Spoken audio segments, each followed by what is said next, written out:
nosotras vamos a hablar sobre la teoría psicogenética de Jean Piaget.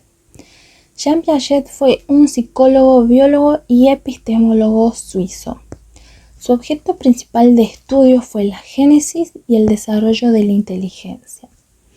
La génesis no está relacionado con lo genético, sino que está relacionado con lo biológico. Piaget comenzó a trabajar con la lógica del niño a través de diversos estudios que realizó para analizar cómo se daba el desarrollo intelectual y cognitivo del niño a través de los años. Esta teoría se da desde un enfoque constructivista, que quiere decir que el conocimiento se construye. Para Piaget, el conocimiento es una acción que se da entre una interacción. Esta interacción es entre el sujeto y el objeto. Este proceso que se da para la construcción del conocimiento está intervenido por dos mecanismos. Estos mecanismos aparecen en todos los niveles del desarrollo. Son la asimilación y la acomodación. Para Piaget, el conocimiento es el resultado del desarrollo y el establecimiento de estructuras cognitivas que conforman esquemas cognitivos. Un esquema cognitivo es un patrón organizado de comportamientos o pensamientos. La modificación o creación de esquemas cognitivos permiten adquirir nuevos conocimientos. Para que estos esquemas cambien y se generen nuevos conocimientos, son necesarias algunas funciones intelectuales como la adaptación. La adaptación es una función intelectual que permite el cambio o construcción de esquemas.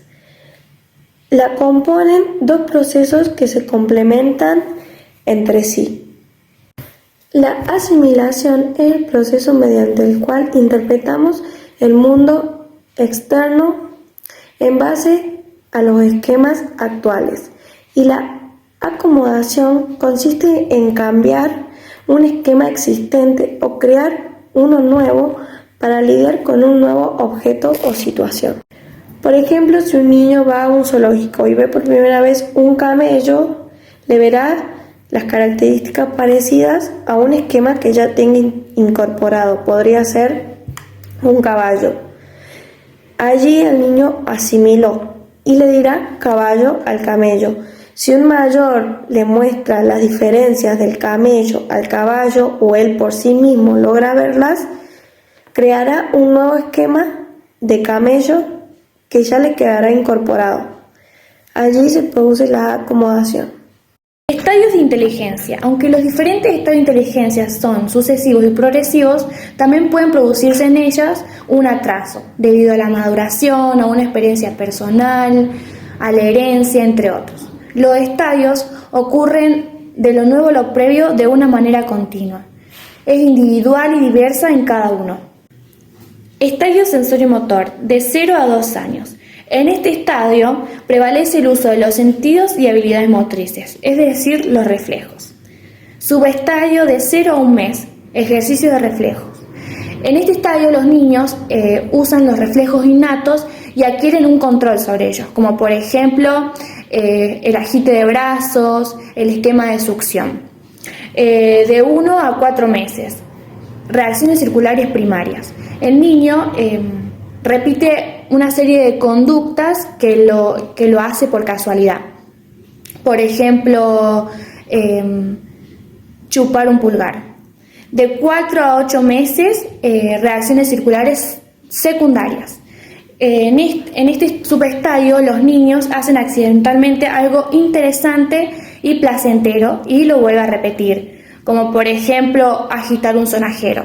8 a 12 meses, coordinación y aplicaciones a situaciones nuevas.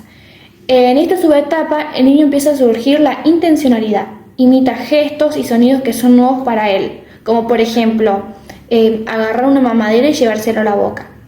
De 12 a 18 meses, reacciones circulares terciarias.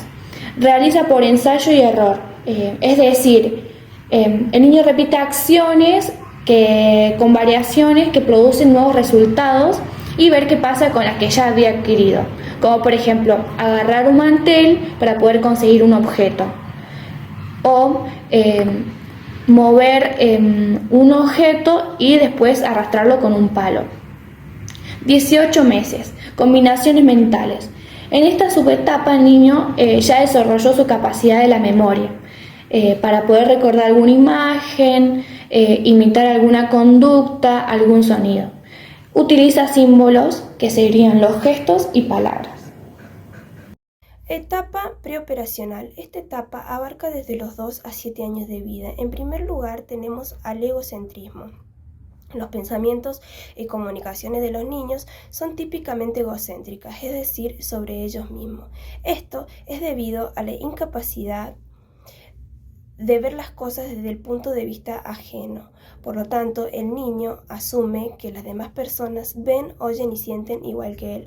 Un ejemplo es cuando el niño juega a las escondidas, escondiendo solo una parte de su cuerpo bajo la creencia de que si él no puede ver a los demás tampoco podrán verlo a él. Por otro lado, tenemos la función simbólica, que esto es la capacidad de representar las cosas no directamente con el objeto. Entre los 4 y 7 años, el niño tiende a tener curiosidad y a preguntar el porqué de las cosas. A esto Piaget lo denominó subetapa intuitiva. ¿Por qué? Porque el niño sabe que tiene conocimiento, pero no de cómo lo ha adquirido. Operaciones concretas. Abarca desde los 7 a 12 años de edad. En esta etapa estamos hablando de las operaciones lógicas utilizadas para resolver problemas. Por primer lugar tenemos la conservación. El niño adquiere el concepto de la permanencia, cantidad o medida de sustancias o objetos aunque se cambien de posición y su forma varíe. Después tenemos la asociatividad, que consiste en armar clases y series con materiales concretos. A los 7 o 8 años el niño ha logrado realizar operaciones como la reversibilidad, que desarrolla la capacidad de conservar los materiales. Entre los 9 y 10 años se incorpora la noción de conservación de las superficies. En este estadio no se depende de los estados particulares de los objetos, sino que siguen las transformaciones sucesivas, coordinando puntos de vista distintos. Entonces, el niño puede coordinar sus propias acciones sucesivas con las modificaciones que se pueden producir en los objetos. Palabras finales, aportes en educación. Según la teoría de Piaget, el alumno es una persona activa que construye su conocimiento. Entonces podríamos decir que el alumno construye su conocimiento cuando interactúa con las personas que lo rodean, tanto en el ámbito familiar como educativo. Por ejemplo, la relación de alumno-docente.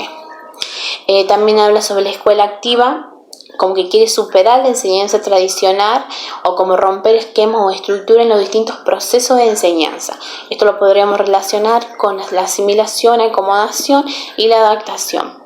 Los aportes de Jean Piaget en la educación son muy importantes, entre ellos podríamos destacar el juego, el lenguaje y el dibujo.